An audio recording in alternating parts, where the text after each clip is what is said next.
Go ahead. So my name is Allison Kopf. I'm the project manager of the team, and I'm from Santa Clara University. I'm one of the engineering side of the house. And the house that you're seeing is called the Refract house. We're a conglomerate of Santa Clara University and California College of the Arts, and we're representing Team California. Great. So maybe you could tell me a little something about what you're doing in this house that's a little unique. Yeah. Technology-wise, because I'm sure you talked to Kyle a little bit about the architecture, we have a few really neat features. The first is our controls and monitoring system. We have an extremely integrated system that the point of it is to educate the homeowner on their usage. So it not only displays your energy consumption and production, also your water production and consumption, which is another extreme point, especially in California, since we don't have very much. The other thing is that it's a control system so that you can control not only your lights, your shades over your windows, the windows themselves, your HVAC system, all from a central place in your house. So we have an LED touchscreen panel in our kitchen that allows the user to kind of see what they're doing in terms that they'll actually understand. So in money terms, right.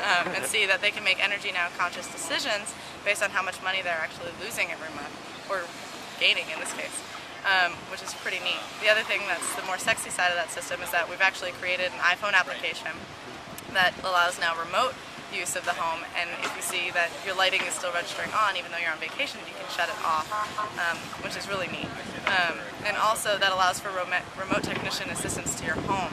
So the idea that this home is really transparent to the user, whether or not that user is a tech-savvy user. They do not have to be aware of what their systems are doing, but they can be aware that something is wrong, and that information is fed through the internet, and so a technician can see that there's something wrong as well and come fix it for the user. All in this kind of new wave of all in this new wave of this technology kind of transparency. Another thing that we have in the house is more for comfort, but also for energy savings again, is radiant heating and cooling. A lot of homeowners now have radiant heating, so the idea is that you have flooring with PEX tubing running through it and hot water flows through and uniformly heats your house. What we've done that's innovative is radiant cooling in the ceiling, and so you run cold water through the tubes instead, and it uses the principle that heat rises and cool air sinks. But the problem that it's not in residential homes yet is because water condensates when it's cold, and so we've solved that by having an intricate system of sensors in the roof that will actually monitor the humidity in those pipes and adjust it accordingly, which is pretty cool. Also controlled again from that main control panel in your iPhone. We use all LED lighting throughout the house.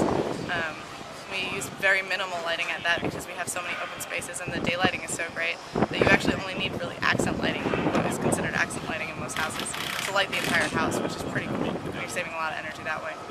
Another thing is our water feature, which is actually more than just an aesthetic. It is a rainwater catchment from your roof, and that rainwater is filtered to the edible garden that we have. So it's kind of a cycle of water. Again, California, we don't have very much, so we focus a little bit on that, even though it's not part of the competition. What's really cool about the water system is actually it's connected to what we call the G-plant, which is a filtration system developed by students, a biomatrix filtration system that runs basically on soil, rocks, and different layers of plants and those other items. And then the water goes through there, your gray water goes through there, so things from your sink and your shower will filter through that and then into the pond and then again be used for your edible garden, which is pretty cool. Some other things. So many things. Do you have any questions? Yeah, so obviously there's a lot going on in this house and a lot of the houses. How much of it are things that you could actually put in your house today? Oh, absolutely. So the competition is kind of interesting because it is still showcase homes, and a lot of teams just want to show off, what they've done, what energy they've, or what kind of technologies they have in their homes. What we've done is we've taken the additional time to focus more on what can they take away from here? Why is it important that they're coming to this house? And what can they remember from this experience other than just, hey, I saw a really neat home? And so we've definitely taken a lot of time into systems like a water recirculation pump in our shower, which homeowners can do for about $600 and can take that away and actually know that they can do that at home for really quickly and easy. Insulating your hot water tanks will save you 8% on your utilities bill. They can take that away. Whereas there's different levels of things, obviously. So the home control system, a little bit more expensive, also custom designed, so not really there yet. But things like that may not be there, but they can take these other tips away and actually use them.